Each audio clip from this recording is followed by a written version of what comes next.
So you just got your new Waifu Cup and you want to protect it. You want to seal it because you don't want it to end up like this. Well, today I'll be doing a quick little tutorial on how to seal your Waifu Cup using Mod Podge. To start, here's what you're gonna need. Of course, your Mod Podge, mine is the dishwasher safe version, masking tape to help with the brushwork, and a brush, preferably a sponge brush for a more consistent spread. Masking tape isn't completely necessary, and some even recommend that you don't use it, instead brushing carefully within the groove, but I have shaky hands and a pretty large brush, so I'll be using it. First, apply the masking tape around this little groove. You'll be applying the Mod Podge within this groove where the art is.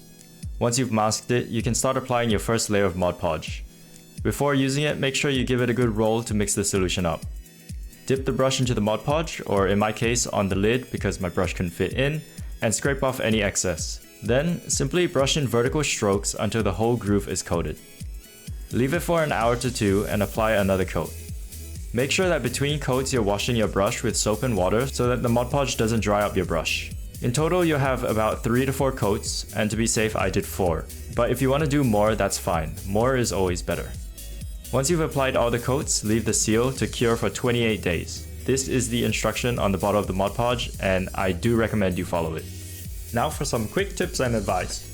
If you're impatient and plan on using the cup before the 28 days of curing is up, avoid adding ice to your drink, as the condensation may cause your Mod Podge layer to peel.